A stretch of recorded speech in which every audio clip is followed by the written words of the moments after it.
So you know what this podcast is all about? It's all about chatting to people who literally nail it every single day. That might be in business or another thing that they do in their life to prove that they have nailed it.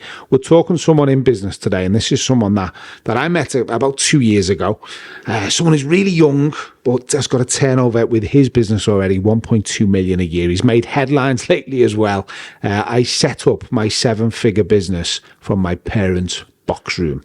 We're talking SEO today. So if you don't know what that is and why it's important to your business, then stay where you are. Stay listening. I'll give you information on that in just a little bit with Liam.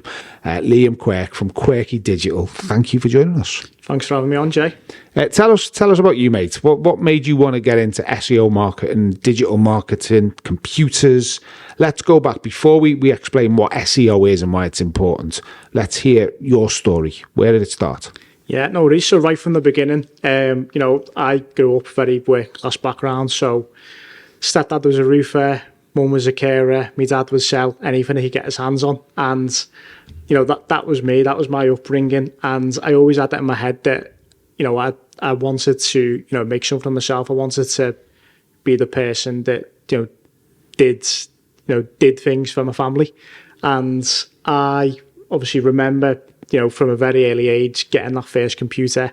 Everyone in the house used that computer, and of an evening, I might get like an hour to spend on it, and that hour was spent sometimes doing things I shouldn't have been doing. So I was trying to, download things onto the computer that would make it better. I would, I'd be messing about making websites.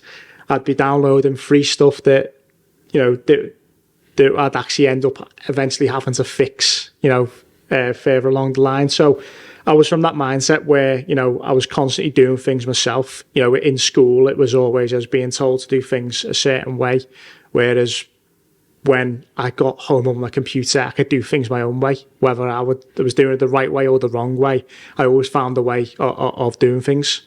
So computing, you knew that was potentially your biggest interest in life. Did you know then you were going to turn it into a business? As where you are today, would you have any idea that you were going to be turning over 1.2 million quid working within computing and SEO as it is now? Yeah, that was it for me. It was either computers or be a footballer. Yeah. And soon learned it was computers. So yeah, it was obviously at that stage I didn't have a clue. I knew that, I enjoyed doing my own thing, but you sometimes hear stories about people saying, they were selling sweets in school. That wasn't really me. It was, I just liked going home, liked working on my computer.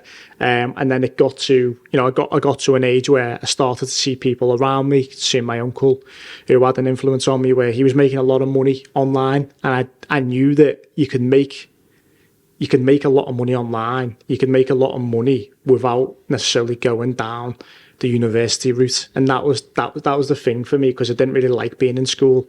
It was, you'd see people go on and be doctors, lawyers, accountants, and it was like, that's not really for me. I want to make the money that they're making, but I want to, work out my own way of doing it. And as I said, seeing people around me that were doing it, started to get tips, started to get advice from them. And, it probably was around, when I was finishing high school, probably just before I'd done my GCSEs, I thought, this isn't for me. And you could probably tell if you looked at my GCSE results, I knew it wasn't for me. And, didn't do any revision, none of that type of stuff. It was pretty much, I'm going down this route. Did you know, was that route towards making money, or was that route towards just working in what you enjoyed on computers? Or did you think, no, I'm going to make £1 million out of this, I'm going to do well out of it? How did that come about?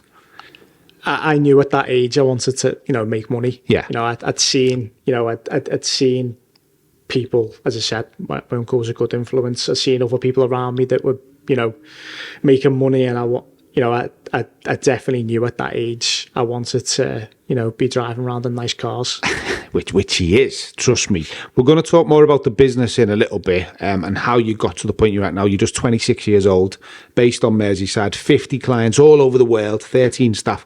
We'll talk more about your journey, your biggest challenges in just a bit. We'll get some great advice for anyone thinking of just getting into business in general. But the big thing we want to talk about is SEO, the power of SEO, digital marketing. So we use Liam, for anyone that doesn't know, we use him for the guide Liverpool, which is a the kind of what's on guide for the city of Liverpool, and Liam joined us about 12 months ago to help with the SEO, and it was a time where I just didn't have a clue. I didn't know what it stood for, SEO. I'll be dead honest. The work that you've done since, the things you've taught us, because for someone like me, there's just so much in the digital world that you don't understand, because it's ever changing. There's so many elements to whether it's social media strategy, whether it's I don't know, stuff like Google, how Google works in terms of the pay-per-click stuff you can see, the Google ads we have on the web. It's just so vast and very confusing for me as well. When we come to you and you've done the SEO, you explain things so well. And for me as a novice at the time, I felt like I understood it. So I want you to do that now if you can, as though you're talking to a new client who doesn't quite get it. Just tell anyone listening, what is SEO, why it's important. Yeah, no, appreciate that. As I said, I put a big emphasis on trying to talk straight, because it is, in some people's eyes, it is a bit of a dark art. So SEO stands for search engine optimization. So it's the process of whether you're providing products, whether you're providing services, whether you're providing like the guided platform for people. It's the process of when people are searching them specific terms on Google, it's making sure that the website that you're working on is showing up the top, so it's attracting the clicks, it's attracting the attention. If you're providing services, that's going to generate leads for you. If you're providing products, it's going to generate sales for you as well. So it's that actual process. To break it down a little bit more, there's three main areas that people look at. So there's the content writing, so it's the actual content that you have on your website that you can physically read. So this might be like a blog post, or it might be some info about a certain thing. It's the written content on your site. Yeah. As an example, I'm sitting on a black table at the minute. Someone might type in on Google black table, and right away that's a search with intent. Then it might be best black tables, so it's someone who's looking to want to compare different black tables. Then it might be how to make my office look better. So there's different levels of, intent when people are searching for certain things on Google. So that's obviously probably the main part of that's what people can see. Then you've got the technical side of SEO, which is it's the background, it's the code, it's how Google crawls the website, it's how Google understands what's on the page. It's making sure that when you load the website, it loads quickly. Everything loads in the right format as well. I could sit here for hours and hours talking about technical SEO, but that's as straightforward as I can put it. So why is it so important? Tell us that. Why is SEO such? Because for me now, after working with you for 12 months, it's kind of number one that you've got to get right. If you want a successful website, that SEO has got to be bang on, hasn't it? Why? Tell us why. Yeah. So as you said, I think from my point of view, most businesses do need SEO. That's the key thing. But I don't think every business needs SEO. So there are industries out there who, it might be a fast-moving industry. It might be something to do with, grants which are coming out, solar grants. It might be things that are happening over a short period of time where Google ads might, work well for it. But if you're actually trying to build a sustainable business, which is going to last, for years and years, SEO is something which is going to make sure that when people are searching for your products and services, you're constantly going to show up whether you're investing in ads or not. That's the important thing. I think what happened like during COVID's a good example. So because everyone went, like pretty much every business needed to go online, what happened was Google AdWords prices went through the roof. Every business wanted instant sales coming in, instant leads coming in. And it meant that everyone was like bidding on these keywords, and the price of keywords on Google Ads obviously skyrocketed. Whereas the businesses who had invested in SEO prior to that, they didn't have these big bills for ads. They essentially were, already showing up in the search results, albeit below the sponsored ads. But it was, it's a real organic way of, getting people to your website. So not every business needs SEO then? Because I would have thought every business, if you're online, you've got a presence, you've got a website, you want people to find you on Google, you do need to work on SEO. So I'd say that every business should, consider SEO, but the companies which come to us and, our website probably generates, 30 to 40 leads for us on a monthly basis. Out of them, I'd probably say 20% of them actually need SEO. Some people will come to us and they might want to rank for keywords that no one's actually searching for yet. So I used the example before of grants. It might be a government scheme which is coming out. If we've got no data on people actually searching for that, it's probably not a good reason to actually, go after certain keywords without actually testing the water with running ads first to see whether, it's actually worth, investing in, whether it's worth creating a business in. Okay. So, say I've got a florist in Wiston and I want to get my website a little bit more kind of, ranking higher than other florists in the city. I'd need SEO. Yeah. So if you're going, if you're you're going into an established industry, 100% there'll be people that are already searching for it. Okay. There'll already be people that are already ranking for it. If people are already ranking and targeting their website towards these certain keywords, there's a pretty good chance that they're making money from it. Whereas, so what I'd say is we get a lot of inquiries from people who, they don't really know what they're going after. They've just got this business idea, but it's not really, we get a lot of startups come to us and we don't necessarily know whether if someone types in that keyword, it's going to generate business for them. Whereas if it's a traditional, style business, a brick and mortar store, that more people are going to turn up at their doorstep at the top of Google. The same to go with if you're searching for a product as well. If you sell white t-shirts and you rank for white t-shirt, it's a good chance that people land on the website potential buyers of that white t-shirt.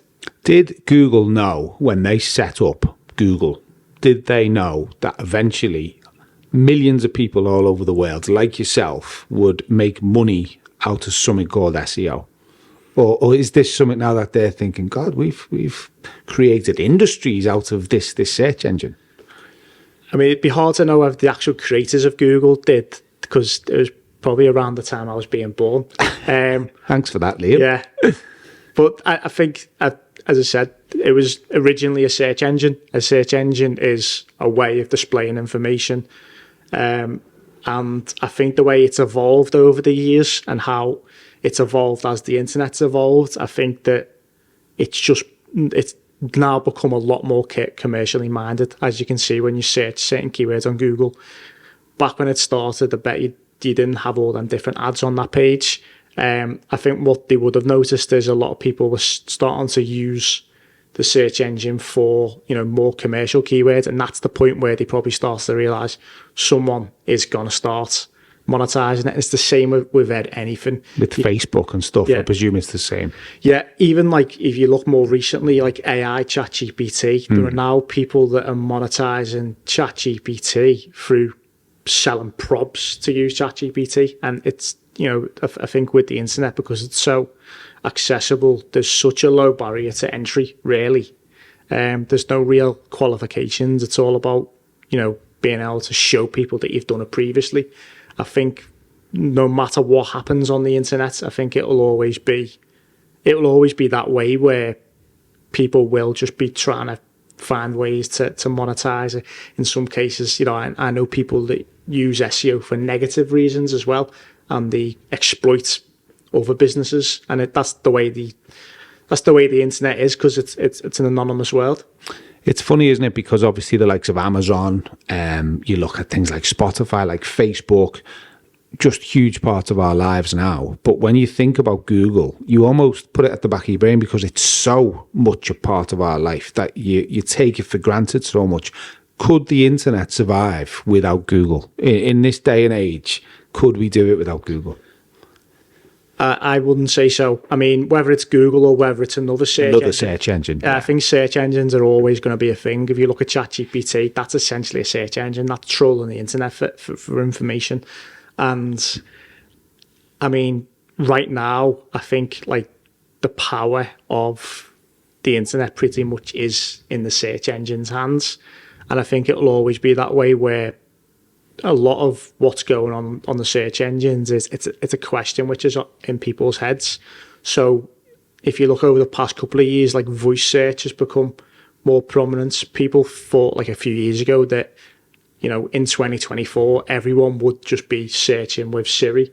I think that hasn't necessarily been the case, but the concept's still there in the sense where it's Siri's, again, searching for information, which is already... See, I wouldn't have even linked Siri or Alexa to Google, but they are search engines, aren't they? Yeah. Yeah. So I say, hey, Siri, play a song by whoever, then that is it's another form of Google, or is that Google? So if you're asking a question, and this is the way Siri's just telling Oh, yeah, Siri's chatting to me. I was waiting to be asked. Go on, ask Siri a question. Yeah. Well, that's it. Obviously, with Siri, if you're asking it a question where you just quick answer, it will just be pulling it from an online search engine. Whereas if you're asking it to play a song, it'll obviously just be a command on your phone. But again, if it's Spotify, that's essentially a search engine. It's a way of organizing information on the internet. It's just, we could talk about the internet and the search engine revolution back, 30 years ago, whatever it might have been. We could talk about that all day, but this is specifically SEO. So I'm going to ask you now, if you are that florist in Wiston, for instance, or you're a plumber in St. Helens, or maybe you've got a new bar opening in Liverpool city centre, what would you say to them if they want to get their website ranking in the first page, say, of Google? What are the top 3 things that they should be doing right now? Yeah. Number one thing, I say this to everyone, if you are looking to advertise a specific service, if you're looking to advertise anything locally and you're looking to get people, turn up at your door, pick up the phone, Google My Business is got to be a priority. It doesn't matter if, doesn't matter what service you're searching for. If you're searching locally, if you're searching in Liverpool, if you're searching near me, the first thing that will show up will be a Google My Business. So Google My Business is where you type it in. So for the Guide Liverpool, we've got it. It's a little profile, picture, address, phone number, website, contact details. You can also do reviews on it. Yeah. So you can ask your mates to do a review to start you off. I'm sure if you are a florist in Wiston, you'll get them anyway, won't you? Yeah. So that is number one, Google My Business. Yeah, it's one of them things where... pretty much overnight, if you start to get good reviews on there, you start to get your customers leaving, photos of when they visited your florist. You pretty much can start to rank overnight from it. That's the beautiful thing about it. So any local business, that's got to be the first thing that you do. Okay. Google My Business is number one. Number two? Number two is actually identify what it is that people are searching for.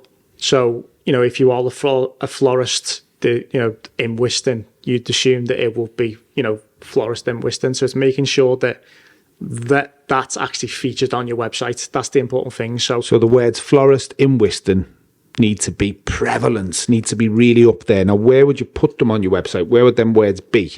So the main areas to begin with, you'd want it in what's called a meta title. So meta title is basically indicating to Google, this is what the page is about.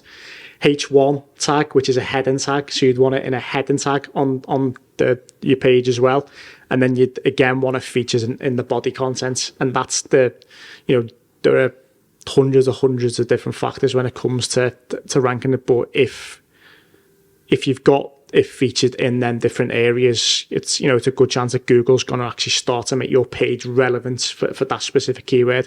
Not necessarily saying it it'll rank overnight, but they're the main areas which Google looks for. And we've got to say that little meta description, that is what comes up as the kind of subline, isn't it, when an entry comes up on Google? Yeah. Okay, so we've got Google My Business. We got the keywords really featuring heavily on the website and in the meta.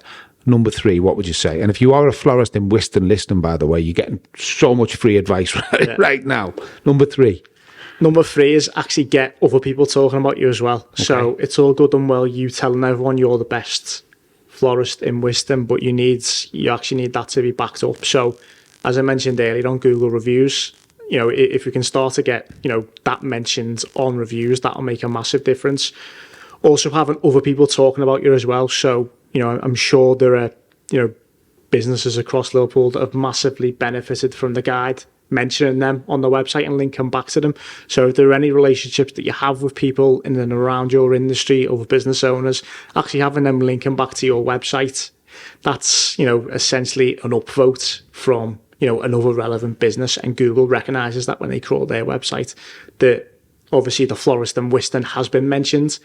Not necessarily saying the more links that you have on other people's website, the better, but the more relevance links that you have, that's certainly, Google looks at that in a really positive light. So I've seen the importance of this, and this is something I wouldn't have known until a few years ago. So if you have got a small website and you are a florist, just getting mentioned on another bigger, kind of more trusted website.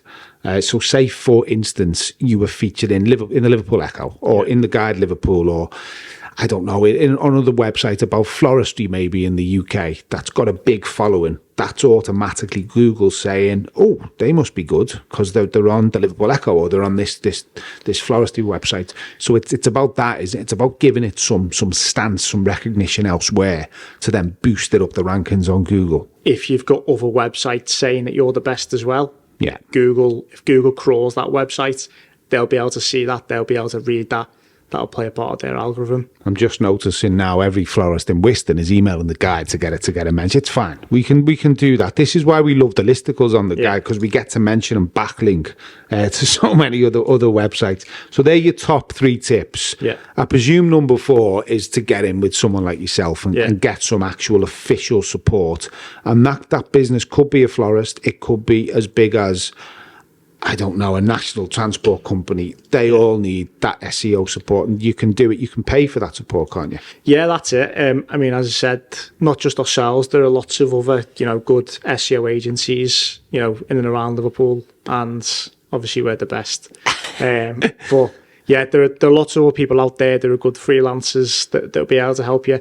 I think most marketing people as well. Like, if you know a marketing person, a marketing manager, they'll have an understanding of SEO. It's just obviously when you come to a specialist SEO agency, like the way our company's set up is pretty much everyone who works for us, as I said, it's a team of 14 now. We've got specialists in technical SEO, we've got specialists in content writing, we've got specialists in digital PR and link building. So, we pretty much cover everything for you. And is it affordable?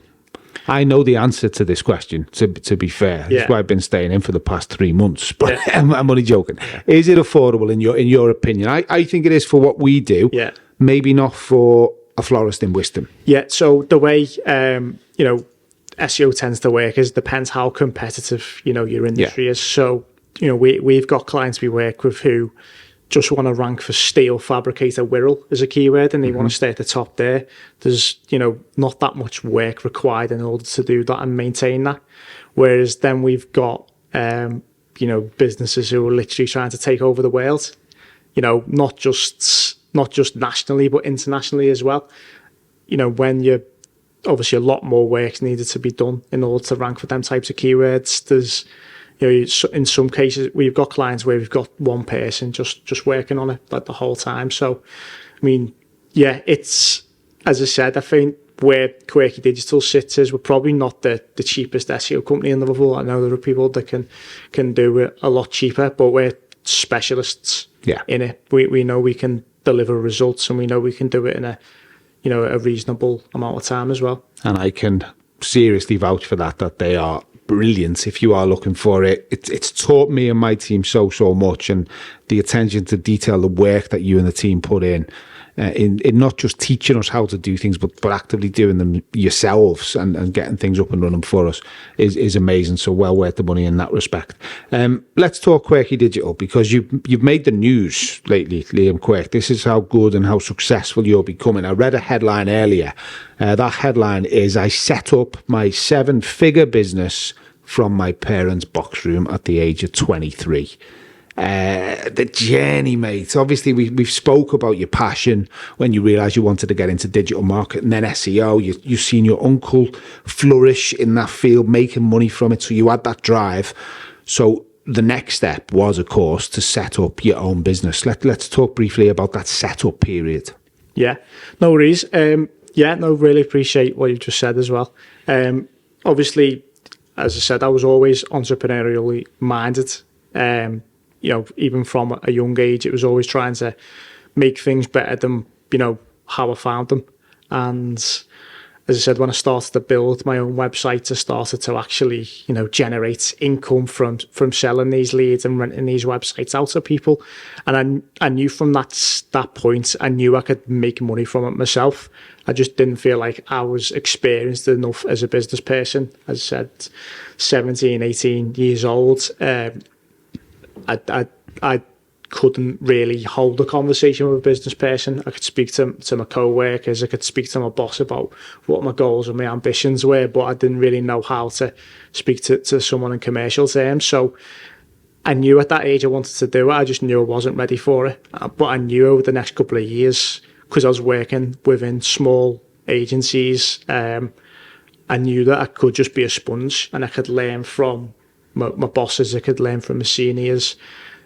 I started to be put into uncomfortable situations as well. So I remember, I said to my boss at the time, when can I start selling stuff? Because I just wanted to get a bit of experience in it. Literally the next day, he had a sales appointment for me and threw me right in a deep end. And I think is the best way. Yeah. I've always thought that the best thing you can do to learn in anything, in your job, in life, in business, is to face them challenges head on and kind of cack yourself a little bit and really be worried about the situation. It's the only way you do learn, isn't it? And sometimes it's great to make a mistake in that situation because you're kind of double learning then, aren't you? Yeah, that was it. And I remember the first sales appointments he put me in, I closed them.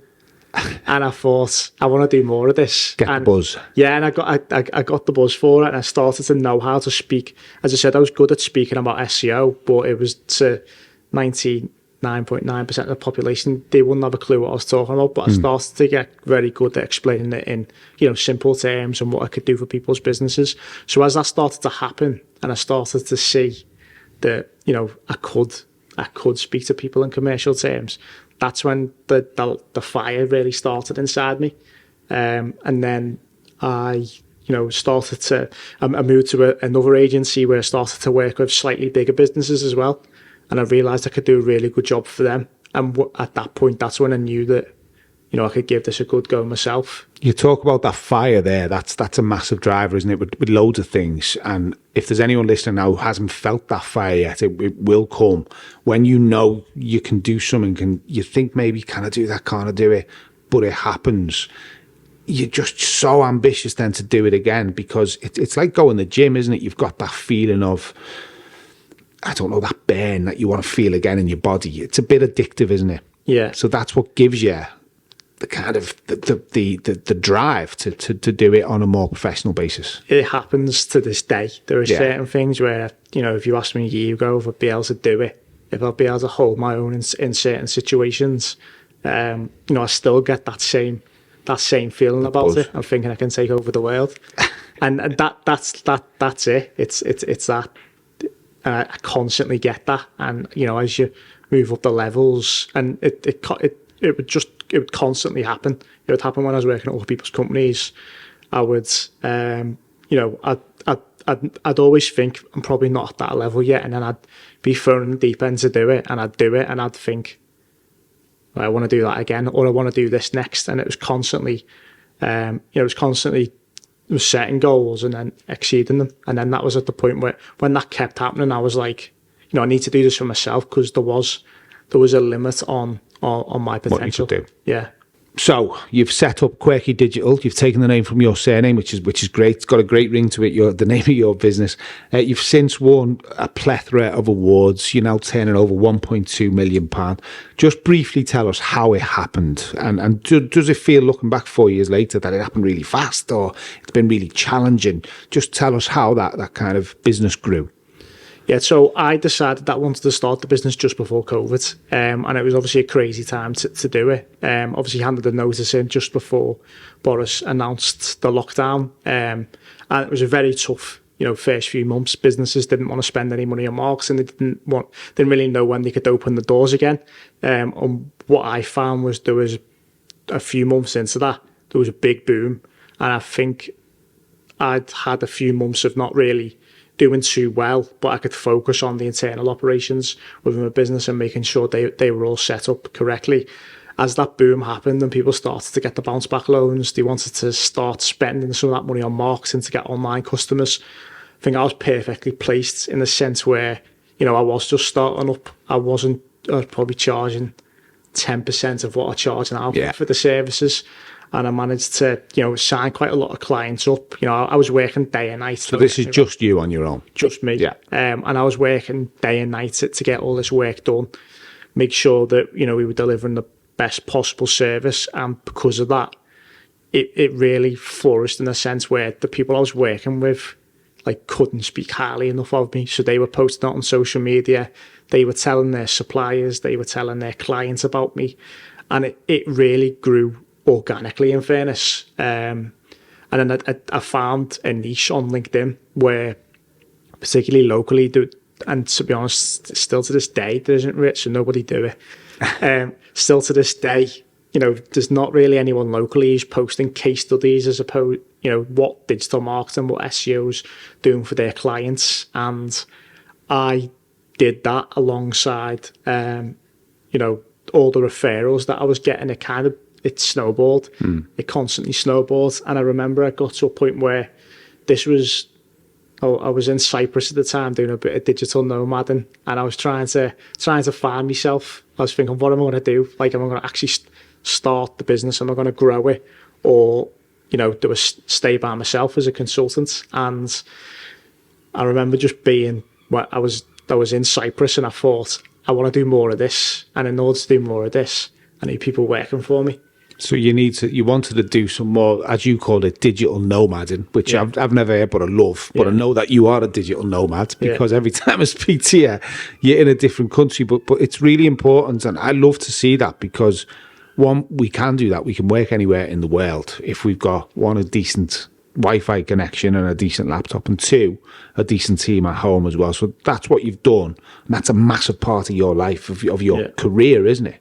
Yeah, well, that's it. I think that change and, you know, that probably conversation I had with myself, you know, probably changed the rest of my life, because it was starting to think that, and I know you're the same. If you look at the team you've got here, I know you rely heavily on them, and you know they do really good stuff for you. And I think that when I started off, I thought no one could do better than me. That's what I thought. And then as time's gone on, I've had to kind of relinquish control of certain things. And a lot of business owners, I feel, do just constantly think they can do everything themselves. They want to save money. They want to try and do it themselves. But you massively limit you massively limit the way you can strategically think about your business and the way you can actually grow it. And I think when I made that decision, you know, it was literally, as soon as I got home, I was on the phone to somebody saying, look, I want to take on an apprentice. And, you know, as soon as I took him on, Ben, I think you've met him before, it was like, right, I need another one. You know, I need more people around me that can do the stuff that, you know, doesn't allow me to market the business as effectively, you know, as it can be. But don't forget, every team member you bring in, you're adding value to your business then, aren't you? You're adding knowledge, you're adding power, you're adding time, you're adding obviously more hands on deck, which adds to that time, skills which you might not have. And my team every single day at the Guide teach me something new every day, and that could be how to turn the laptop on when it's not coming on, to something really clever with a video or something that we're making. It's so important, isn't it? And it's so important to pass that work on. But with every team member, more importantly, brings hopefully more money for the business to keep growing. And that's what you've done. Yeah, that's it. As I said, I think that's been the most important thing for me. I see a lot of people that are in a similar position to what I was in when I first started, and they thought, no, I'm the best, I can do it for myself. And you soon learn as you get other people around you that you're not. And, you know, I've brought in people recently into the business that have changed the way I think about SEO, which if you'd have said that to me when I started the business, I'd think, no, you know, I'm the SEO guy. Now I'm not. Do you know what I mean? And it's a nice position to be in. And I think any business you're in, whether it's SEO, whether it's accountancy, whether you run a florist, you know, if you're serious about growing it, you can't do it yourself. You need to find people that, you know, allow you to have that headspace to strategically think about the business and bring in better ideas than what you've already got. It's hard, isn't it, to do it at first? And I sometimes I love getting like hands on with ground level stuff. Sometimes I'll jump on the socials at the guy that's running the socials of a weekend, or because they're the little bits that you love and they're the little bits that you miss.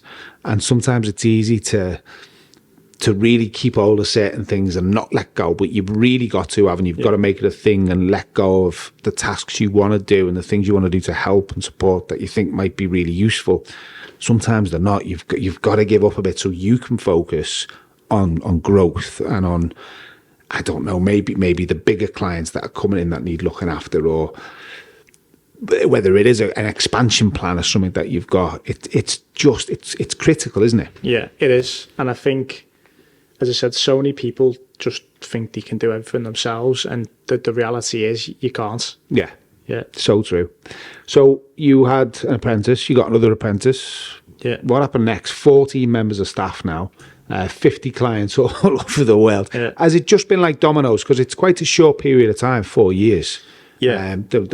Since when you started. So I presume it's moved really fast. It really has. As you said, I think it has been a domino effect where, I've always put my emphasis on, building close relationships with clients. And that's been, that's probably something I've got rid of that side of things in comparison to what it was. But to begin with, it was literally personal relationships with everyone, deliver really good, results for them. And I would be cheeky and ask them for referrals. And a lot of people, a lot of people don't ask for things that they really want. And I'm the type of person where it yourself. Mm-hmm. If I want something, I feel like someone can help me, and I've done a good job for them, I will ask them to do it, and that's the way it snowballs. And as I said, it's weird the way it happens. So particularly locally, we've got a lot of clients, but I've had a client here who I've done a really good job for, who then introduced me to someone in London and done a really good job for them, and now I'm working with 5 or 6 businesses in London because of the good job I've done for him. And that's the way, I feel as if service-based businesses work. If you do a good job for someone, in some cases I've gone above and beyond what we originally quoted them to do.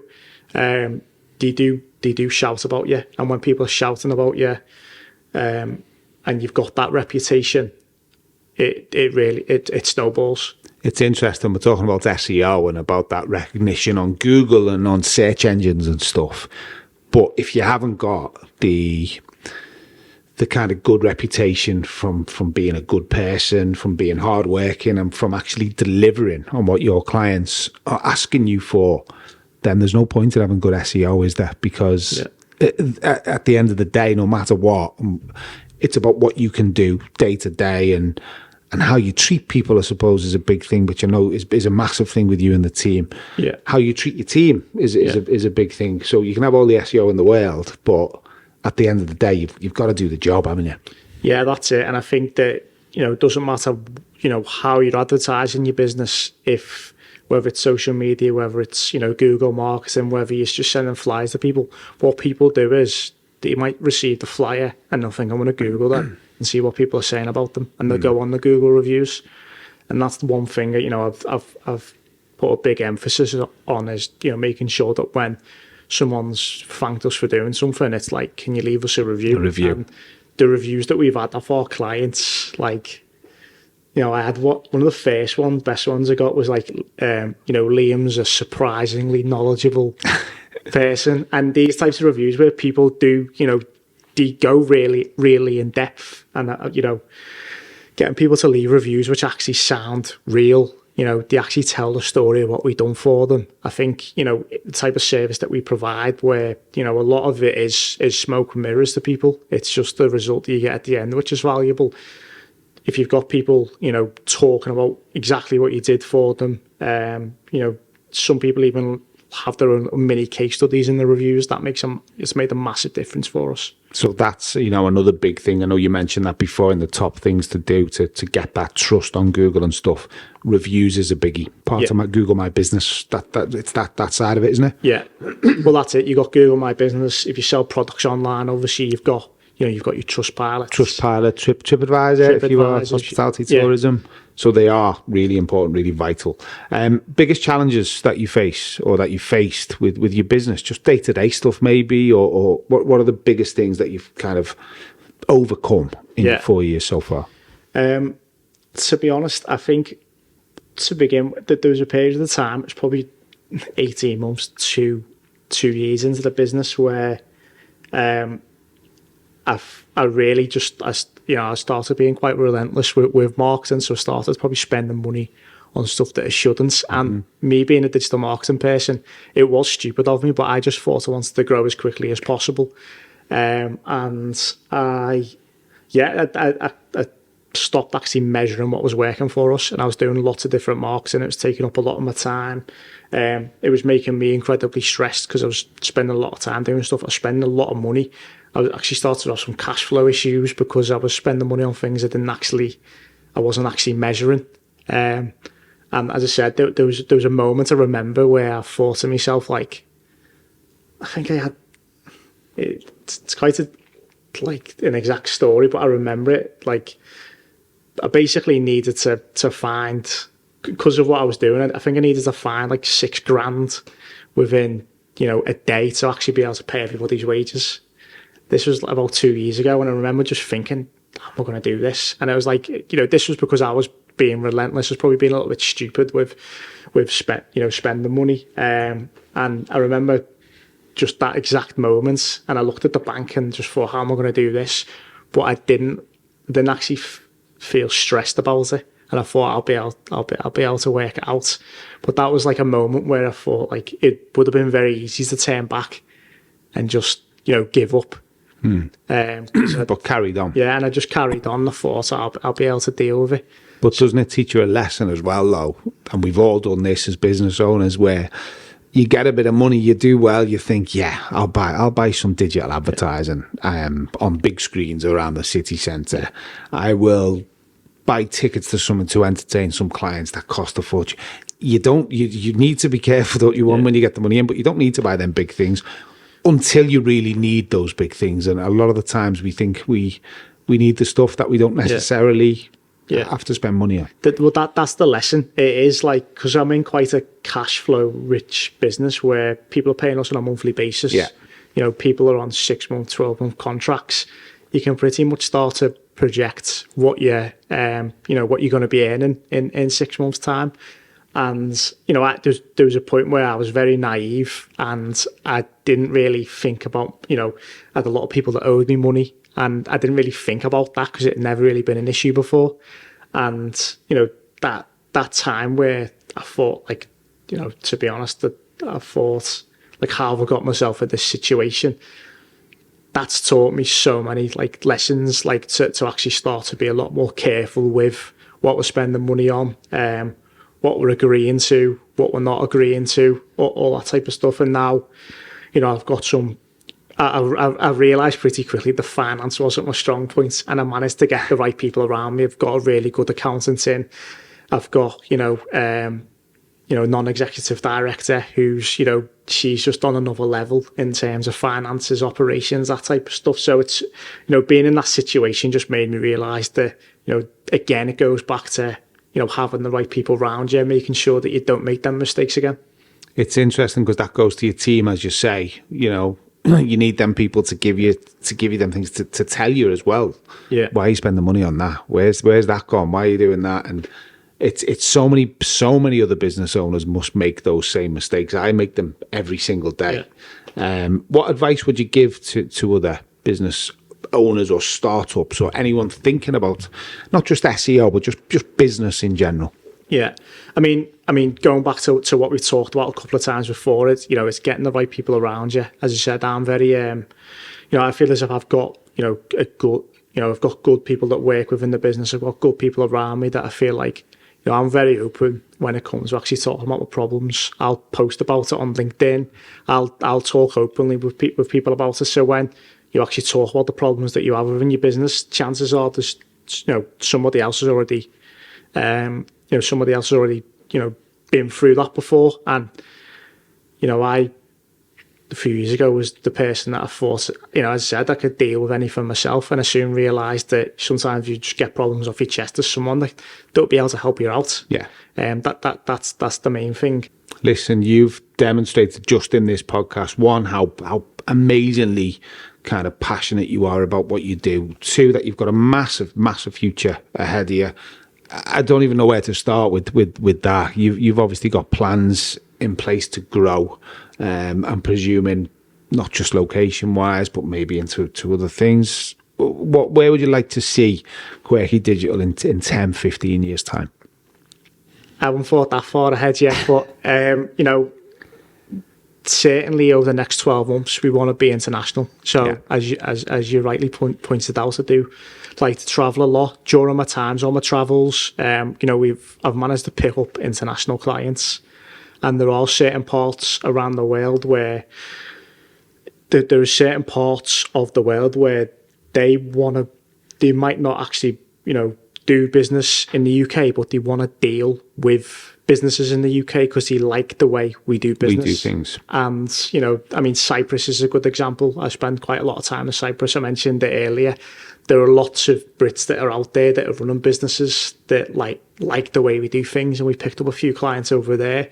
There are certain, parts of the world where, we already started to make moves to have a location over there. If you go on Google and type in SEO Cyprus or SEO Dubai, we're going to be on the first page somewhere. And that's obviously, they're the next steps of, SEO our expansion. Dubai. Let's have a little look. And there they are, Quirky Digital. Yeah. So the world is literally your oyster, Liam Quirk. Just 27 years old now? 26. 26 years old. 26 years old. And as mentioned, turnover 1.2 million and so much more to come. Liam, thank you so much for chatting to us. And listen back to this if you want to show or share some advice on just SEO or how to nail it in Merseyside, then listen back to this episode. Liam Quirk from Quirky Digital. Thank you, mate. Cheers, Jay. Nice one.